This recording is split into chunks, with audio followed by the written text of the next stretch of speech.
আসার আগে কিন্তু যখন ওখানে বসেছিলাম অনুষ্ঠান শুরু আগে কিছু দাদারা এসে বলেছে দেখো এখানে কিন্তু কিন্তু বহুত ব্যাপার আছে গুরু, একটু ছেলেদের কিন্তু জমিয়ে বলে দেবে। অনেকে আমার মাল খুশি নিয়েছে। তো যাই হোক, যে কথাটা বলতে চাই, প্রেম তাহলে গুরু যারা করেছেন, কে কে প্রেম করেছেন একটু হাত তুলুন। হ্যাঁ, আর যে দাদা এখানে ওখান থেকে বলছে না না আমি প্রেম করিনি, প্রথমে বলে গেছে যে প্রেম করিনি, তার অবস্থা কি বলুন তো গুরু? সে সৎসাহস নেই বলা যে আমি প্রেম করেছি। তার সৎসাহস নেই এই কারণে, তার অবস্থা হচ্ছে, তার অবস্থা যেটা বলছি, তার অবস্থা হচ্ছে जहां देखा नारी झपक से आंख मारी, जहां देखा नारी झपक से आंख मारी, मिली तो मिली नहीं तो फिर से बाल ब्रह्मचारी। अच्छा गुरु, थैंक यू।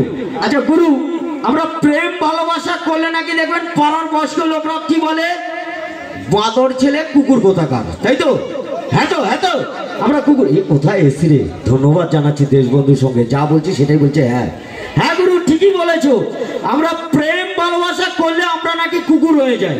আর মেয়েরা হচ্ছে ধোয়া তুলসী পাতা, তাই তো? একটু এবার মেয়েদের উদ্দেশ্যে জানতে চাই, মেয়েরা ধোয়া তুলসী পাতা তো? একদম তো?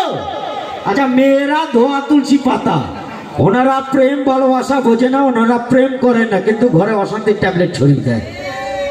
এই বলছে এই, হ্যাঁ আপনারা হচ্ছে ধোয়া তুলসী পাতা আর ছেলেরা হচ্ছে কুকুর। যাই হোক, আজকের অনুষ্ঠান করার আগে ট্রেন ধরবো বলে আমি দৌড়ে দৌড়ে টিকিট কেটে প্ল্যাটফর্মে উঠতে যাব।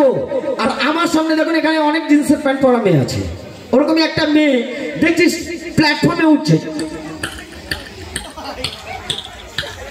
আর আমিও যেহেতু প্রোগ্রামে আসতে গেলে লেট হয়ে যাবে, আমি কি করব, মঞ্চে আসার জন্য আমি ওই ট্রেনটা ধরার জন্য স্টেশনে গিয়ে যেই ট্রেনে উঠেছি, আমার সামনে সেই দুটো মেয়ে সামনে দাঁড়িয়ে আছে। আর আমি যেহেতু দৌড়ে দৌড়ে এসেছি, আমার কুকুরের মতো জিভ বেরিয়ে গেছে। সঙ্গে সঙ্গে ওই মেয়েটা দেখে বলছে, জিন্স পরা মেয়েটা বলছি, দেখ দেখ, জীবনে যেন কোনোদিন মেয়ে দেখেনি, আমাকে দেখে না কুকুরের মতো জিভ বেরিয়ে গেছে। হ্যাঁ গুরু, আমরা তো কুকুর, আমরা ছেলে, কিন্তু মেয়েরা ধোয়া তুলসী পাতা। এবার একটা কথা বলুন তো গুরু, তুলসী পাতার সাথে কুকুরের সম্পর্ক কোথায়? যেখানে এই তুলসী গাছ দেখবে, কুকুর কিন্তু ওখানে গিয়ে।